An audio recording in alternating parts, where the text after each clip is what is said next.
La tâche annuelle à la formation professionnelle comporte 200 jours de travail. La semaine régulière de travail est de 5 jours du lundi au vendredi et comporte en moyenne 32 heures ou sur une base annuelle 1280 heures. Une nouveauté s'est introduite dans la convention collective 2020-2023. Les enseignants sont maintenant tenus d'être présents à l'école en moyenne 30 heures par semaine ou sur une base annuelle de 1200 heures et 2 heures à effectuer au lieu déterminé par l'enseignant ou sur une base annuelle de 80 heures. La tâche annuelle se divise en deux grandes catégories d'activités. La tâche éducative TE de 720 heures annuellement, autre tâche professionnelle ATP de 560 heures annuellement. La tâche éducative TE. Il s'agit de tâches expressément confiées par le centre de services scolaires ou la direction de l'école.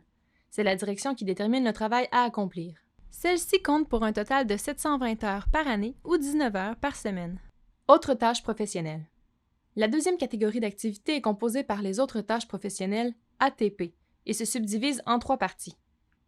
Les autres tâches professionnelles sont assignées par la direction, c'est-à-dire que c'est la direction qui détermine le travail à accomplir pour un maximum de 360 heures.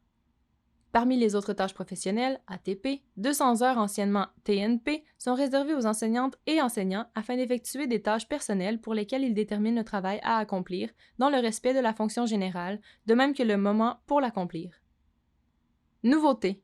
De ces 200 heures d'ATP, anciennement le TNP, 80 heures sont effectuées au lieu déterminé par l'enseignante ou l'enseignant et peuvent être accomplies en dehors de l'amplitude. Celle-ci compte pour un total de 560 heures par année ou 14 heures par semaine.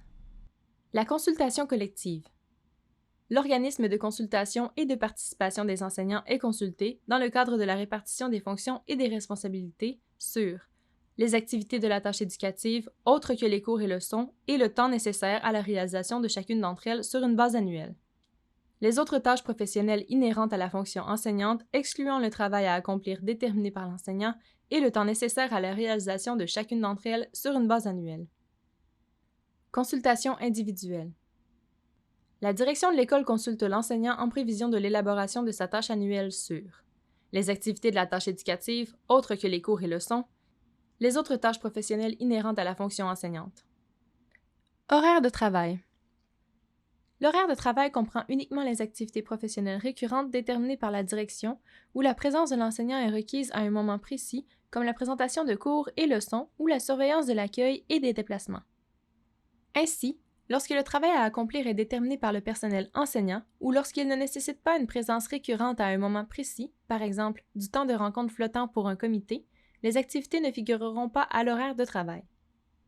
Pour les activités ne figurant pas à l'horaire de travail, la personne enseignante détermine les moments de leur accomplissement parmi ceux qui ne sont pas déjà assignés par la direction de l'école. Présence à l'école. L'horaire de travail devra respecter l'amplitude hebdomadaire. Les heures de la semaine régulière de travail, 30 heures à l'école, se situent dans une amplitude hebdomadaire de 35 heures.